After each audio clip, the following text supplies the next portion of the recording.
In the next 35 years, we'll have to produce more food than all of the world's production combined over the last 2000. So, what will the farms of the future look like? Well, they're unlikely to look like this just yet, but many of the sci-fi looking elements are already on the way. Take automation. These concept robots are being designed to autonomously scout, sense, and treat invasive pests and pathogens with micro amounts of herbicide or pesticide, vastly reducing the costs and environmental impacts associated with these chemicals. This is known as precision farming, and see here how the lasers on this tractor can detect the presence of weed to only treat affected areas. And this is the Ladybird rover, a working solar-powered prototype that conducts autonomous farm surveillance, mapping and weed detection. Drones are also tipped to play a big role in the farms of the future, like this octocopter at Rothamsted Research.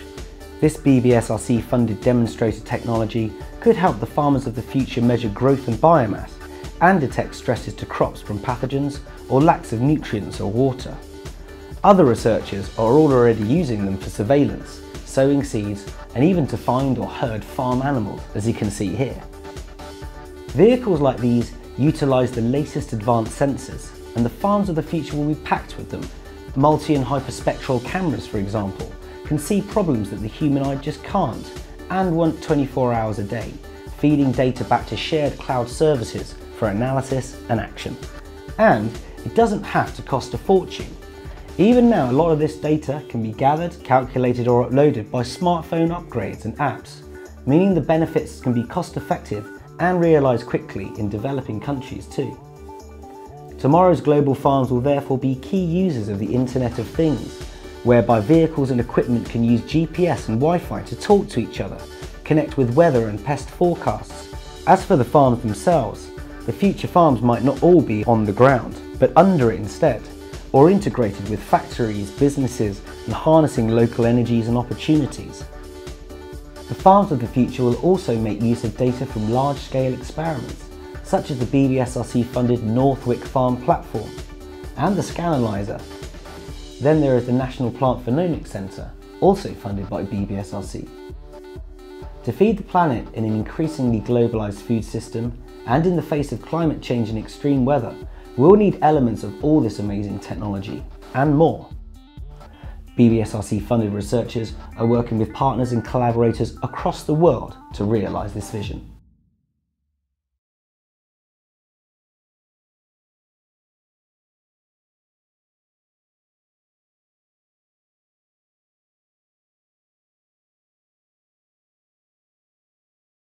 Our buildings consume about 40% of our energy.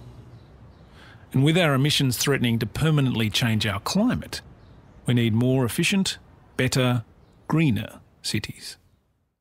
We can start by being smarter with what we have: passive solar buildings, public transit, private pedal power, high-density living, and teleworking. But our food production is still a long way from most of the people who live in the cities built on the best arable land. Vertical farming could turn this on its head, or at least its side. It would bring together a host of emerging technologies by putting food production on the buildings we live and work in, to reduce land use, cool our urban heat sinks, and drastically reduce food transport costs. Modern agriculture uses 70% of the world's available fresh water, but vertical farms could be fitted with nanofilms that boost condensation, and nanomembranes that would filter and clean recycled water. Better water quality, less waste. Crop effectiveness would be boosted by genetic engineering to select the best genetic variants for the environment. Fibre optics might provide light with incredible energy efficiency.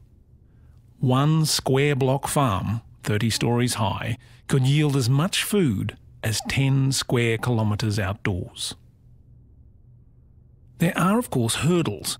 The crops best suited to vertical farming may require us to adjust our diets. But would farmers and agribusiness take this lying down?